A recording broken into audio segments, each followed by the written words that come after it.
புதுசா ஜிம்முக்கு போறவங்க வெயிட் லிஃப்ட் பண்ணிட்டு அடுத்த நாள் மசில் பெயின் வந்து நிக்கிறாங்க பாத்தீங்களா? இது ஏன்?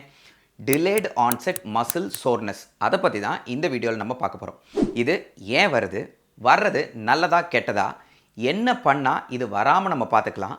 வந்துடுச்சுன்னா நம்ம என்ன பண்ணணும்? அப்படிங்கிறது தான் இந்த வீடியோவோட சாராம்சம். ஃபர்ஸ்ட் முதல்ல ஒருத்தங்க வெயிட்டை தூக்கும்போது அவங்களோட மசில்ல மைக்ரோ டேர் நடக்கும். குறிப்பாக சொல்லணும்னா வெயிட்டை தூக்கும்போது கூட நடக்காதுங்க. தூக்குன வெயிட்டை மெதுவாக அவங்க கண்ட்ரோல்டாக இறக்குறாங்க பார்த்தீங்களா, அப்போ தான் இந்த எக்ஸென்ட்ரிக் லோடிங்கால் மைக்ரோ டேர் நடக்கும்.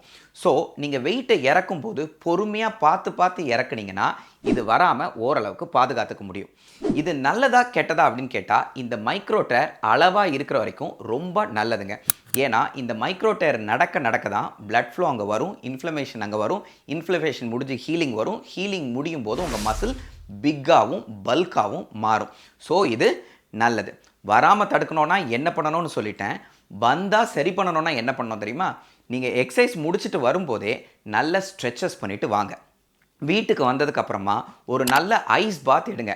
ஐஸ் பாத் ஸ்கேரியாக இருந்துச்சுன்னா லிட்டில் வார்ம் வாட்டர் கூட ஒன்றும் பெரிய பிரச்சனை இல்லைங்க. அடுத்த நாள் இந்த எக்ஸசைஸே பண்ணாமல் விடாதீங்க. வேறு ஒரு செட் ஆஃப் மசிலை நீங்கள் ட்ரெயின் பண்ண ஆரம்பிங்க. இந்த செட்டில் ரொம்ப கம்மியான வெயிட்டில் மினிமல் ரன் த்ரூ திரும்பவும் பண்ணுங்கள். உங்கள் மசில் பெட்டராக ஃபீல் ஆகும், ஹீல் ஆகும்.